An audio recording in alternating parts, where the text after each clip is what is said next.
Hey, it's your guy Tyrrell back with the interviews. In today's video, we're going to briefly analyze how Guardiola's system shifted Ilkay Gundogan into a legitimate goal-scoring threat. So first, we're going to break down Guardiola's system in terms of how they look to attack sides, and then we're going to look to some examples to see how that system works and how it benefits Ilkay Gundogan into getting into good attacking positions. So when we look at the board, we have City in a 4-3-3. But what ends up happening is that they do shift into more of a 3-1-3-3 or a 3-2-2-3, depending on the personnel. Initially, here we have Rodri, Gundogan, and Kevin De Bruyne in that midfield zone, with Cancelo and Zinchenko as the fullbacks. So, what we end up seeing from City here is that Gabriel Jesus has been occupying the center backs. You have Phil Foden and Sterling holding the touchline, providing width for City's attack. And what happens next is interesting because we'll have Gundogan and Kevin De Bruyne higher up the pitch in the gaps between the right and left-sided attacking players and the central midfielders. And then we'll see Cancelo shifting laterally into a midfield position alongside Rodri, and Stones will shift over to cover the right channel. Ruben Diaz will move central, and we'll see Zinchenko holding a left center back position. Now, when you look at City's system, that's 3-2-2-3 as they look to push forward. There are times where you can see Zinchenko pushing forward to provide an overlapping or underlapping threat for Foden, and that's where you would see Rodri dropping into that zone to cover space for Zinchenko, and the same is applicable on the right-hand side. What would happen there is that you would have Cancelo pushing forward, Stones occupying that space, and then you would simply have Zinchenko holding his position. While Cancelo moving into a central position does provide Rodri cover in that midfield zone, it also creates space for his teammates. It pulls out the opposing side's left-sided player to create a large gap for the right-sided central midfielder, but it also takes that left-sided midfielder out of position and ensures that City have an outlet to play the ball into their right-sided attacking player, whether it be Ferran Torres, Mahrez, or Raheem Sterling. What we've often seen from City as well this season is that they do play without a natural center forward. So that allows them to play with three attacking midfielders in that front line. And that's when we often see them shift into more of that 3-2-2-3. Because what we often see here is once again, you have Gundogan and Bernardo Silva sitting in those pockets of space in that midfield zone. Cancelo will push into a central position alongside Rodri. And then you'll see Stones and Laporte cover the channels to ensure there's cover in those wide areas. What happens now is that you'll see Ferran Torres dropping off into that pocket of space between the central midfield, and that's how they occupy the spaces in that zone. The reason why this is key now is because you have Sterling and Mahrez occupying wide areas and they are pulling out the fullbacks. And when you assess this shape, you have 5 Manchester City players ensuring that there is protection if they are hit in transition. And that allows Gundogan to push forward into a more advanced position to make late runs into the box. If that isn't the case, what we often see is that Gundogan does shift into space behind the right-sided attacking midfielder to receive the ball. Gundogan does occupy space in between the right-sided attacking midfielder and the central midfielder, and he sits just ahead of the right back and the center back. So he can drop in deeper to receive the ball.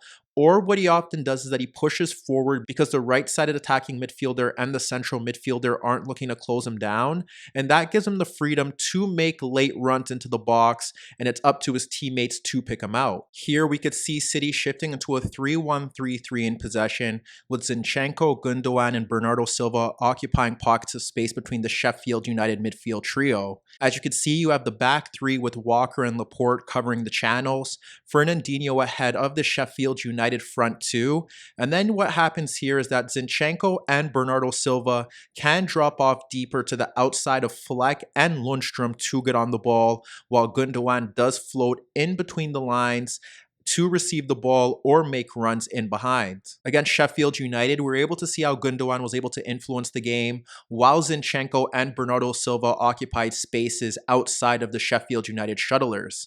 Here you could see Zinchenko picking up the ball on the outside of Lundstrom to play the ball into Gundogan, dropping into the Lundstrom-Norwood gap. Gundogan drops the ball off to Zinchenko and begins to run across Norwood into a pocket of space behind Lundstrom, which results in Norwood signaling for Basham to step forward to to apply pressure. Gundogan's combination with Zinchenko pulls two Sheffield United players out of the game, and as Basham steps forward, Gundogan slides the ball towards the touchline for Foden. Foden splits Baldock and Basham for Gundogan to break into left half space. However, when Egan shifts across to attempt to close down Gundogan, the Manchester City midfielder has Bernardo Silva and Gabriel Jesus breaking into the box, but he fails to pick out a teammate as his pullback is swept up by Fleck. Later on in that game, you could see Bernardo Silva picking up the ball on the outside of Fleck and carrying it into Sheffield United's half, while Gundogan begins to make a forward run through the Fleck-Norwood gap. Bernardo runs beyond Fleck and slides the ball across Norwood for Gundogan, making a run into a tight pocket of space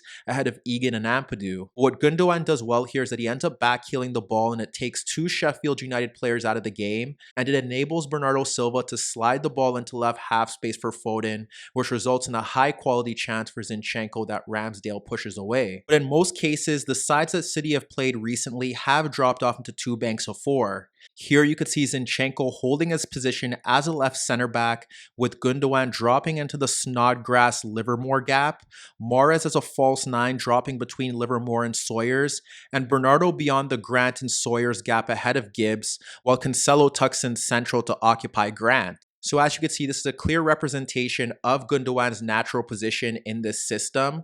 You could see him in behind Livermore and Snodgrass, but just ahead of Ajayi in case he does need to make a forward run. If we look to City's game against Aston Villa, it's another example of City's 3-1-3-3, but with Bernardo Silva operating as a false nine as he drops into the Douglas Luiz-McGinn gap, with De Bruyne between McGinn and Traore, and Gundogan dropping into the Douglas Luiz-Grealish gap with Cancelo shifting narrow ahead of Grealish. And then here you could see an example of Aston Villa's 4-4-2 hexagonal shape against City's 3-2-3-3, with Cancelo tucking in centrally alongside Rodri ahead of Douglas Luiz and McGinn.